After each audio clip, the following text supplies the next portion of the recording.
the Andy and Dave Daily right here on the Muskegon Channel. I'm Andy O'Reilly. Dave Cackley's over there preparing for the 4th of July to be off. You got tomorrow off? Yes. Yeah, I'm taking tomorrow off. Nice. Yeah, nice little break midweek. Just going to be off the grid for a little while. Not going to listen. Not going to deal with anything. But it's Dave time. It's Dave time until Thursday morning. Pretty much as soon as I'm done with this. Yeah. So yeah, Nice. I'm excited. I'm still trying to recoup from Electric Forest. Yeah. Good times, fun times, but a heavy workload for very heavy workload, and I ended up with a sinus infection of some sort, and I'm just wiped out. Most of us call a cold. Most of us call that a cold. You call it a sinus call it what infection. you want. Okay. You know, that's a famous Tesla song. You can go with that. You got the sniffles. Do you use nasal spray? No. You know, honestly, nasal spray to me is one of the most addicting substances there is. If I spray my nose once with nasal spray, dude, I'm using it for a month without it. Just, oh, look at you. What? I'm sorry. You said it's addictive? Yeah. I don't touch the stuff. I don't like it at all. My dad, on the other hand, he gets a Christmas card every year from Afrin. He ever quit using nasal spray, Afrin's going out of business. There's no doubt about that. I have noticed I get a little more congested, or maybe I'm just developing this nasal spray addiction. But I don't know if it's the onset of middle-aged man allergies or something. But yeah, I find myself. You know, I never had an allergy as a kid, and now me neither. Like to touch a dog or a cat or something like that. It's over. Don't do it. I just don't do it. Can't do it. So why don't you do some news? Well, after you hydrate, of course, because that's the important part. Got the nasal spray, got the Propel. I'm good. I'll listen. We'll prepare for our big day off tomorrow, and then we'll be back to it Thursday. All right, sounds good. A majority of Americans believe the Republican-led Senate should vote on President Trump's Supreme Court nominee before November's midterm election. According to an NBC News poll, 62% say the nominee should be confirmed or rejected before the elections. 33% say the Senate should wait until after the midterms. President Trump set to make his appointment on Monday. I see both sides of this. Damn. You sound good too. I think I'm having sympathy illness for you, but because of what the Republicans did during Obama's last term, the last few months of his term, when they decided, you know what, we're not gonna replace Scalia with one of your picks. It's not gonna happen. I get that. I get the Democrats being pissed now with the Republicans trying to push something through, but they're gonna do it, and it's gonna be a conservative, probably a woman. But I said this before, the one you gotta look out for is Ruth Bader Ginsburg, who's 85 and dealing with pancreatic cancer.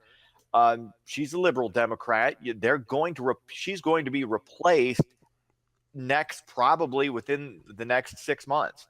So, or if she lasts that long. So, if you're a Democrat, you've got to look at that and kind of use this. You put up your fight, you're going to lose the fight.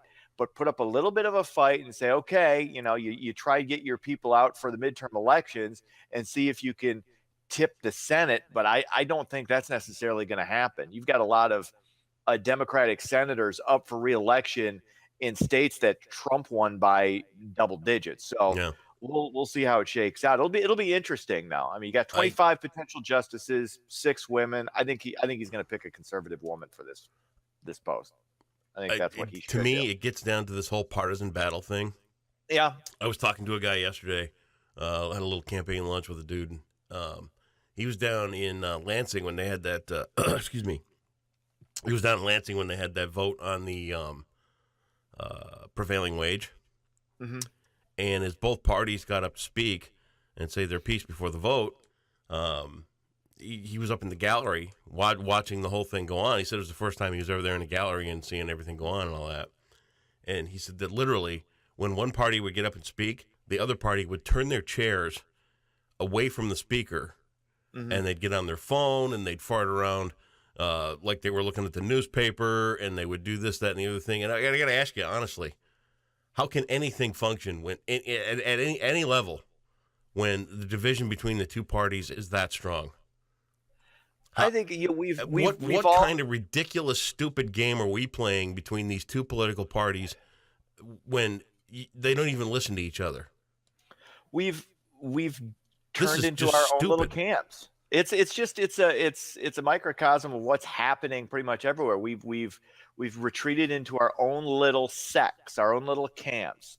My team versus your team, and if something good happens to my team, I'm happy. If something bad happens to it, I'm upset.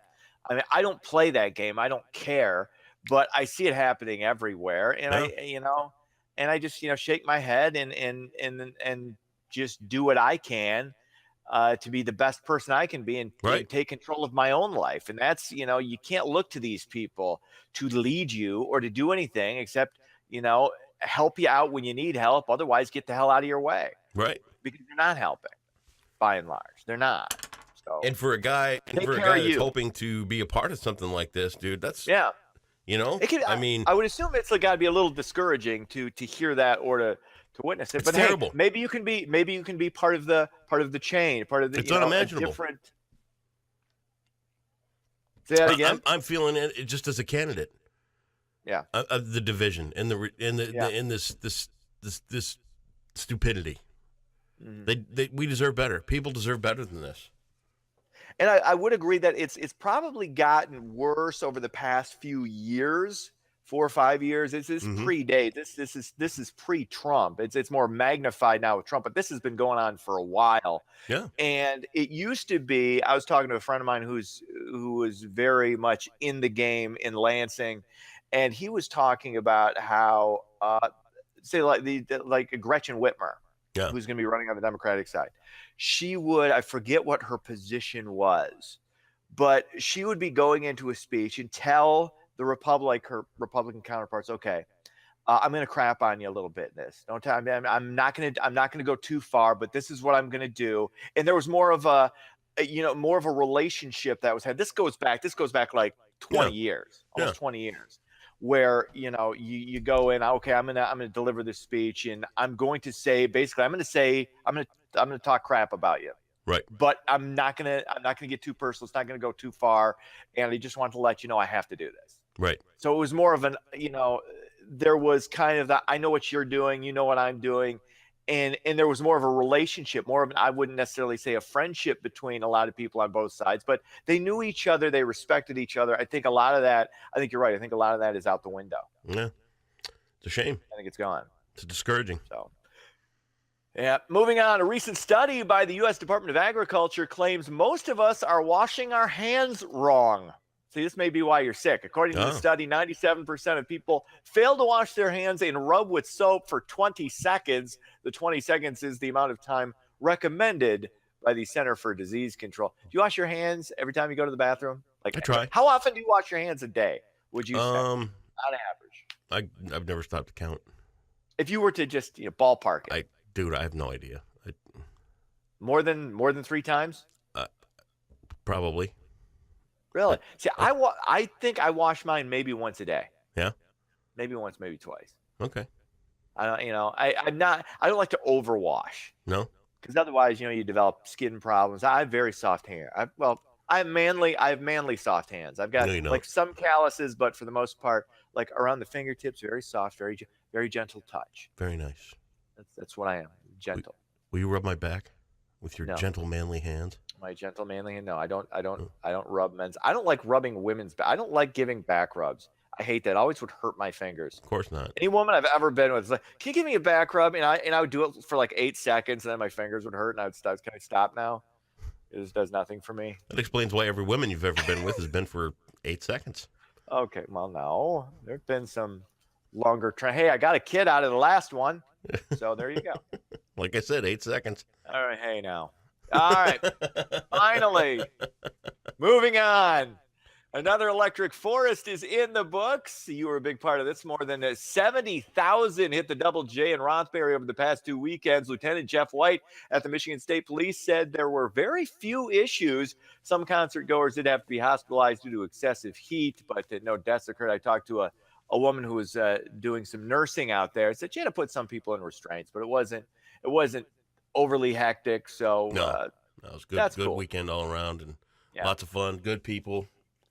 Benefit for Muskegon, benefit for Rothbury. Yeah. Benefit, if it's one of these. It's a staple of the summertime on the lakeshore. So that's very cool. It's there now, man. All right, and there's always lots of rumors swirling about the festival and things like that. The one I've heard that and again, just a rumor. Mm-hmm.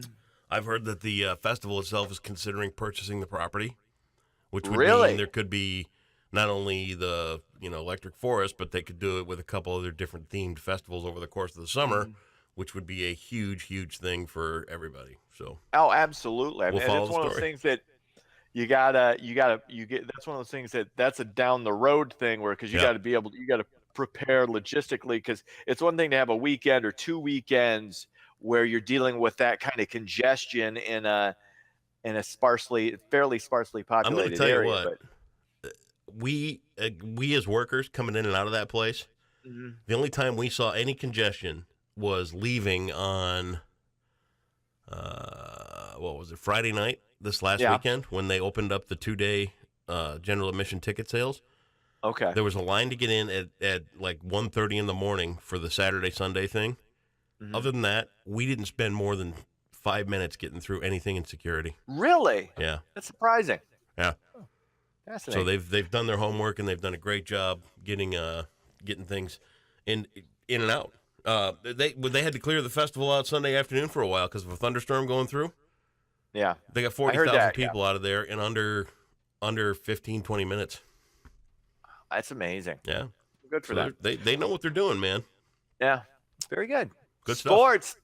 Tigers beat Toronto 3-2, improving to 38-48. 10 games under 500. We're gonna get you. Oh yeah. Good luck. You get yourself on a 10-game winning streak, and I'll get nervous. Cubs were off. That's sports. Have yourself a great Tuesday, and we will talk to you back here, say Thursday. See ya.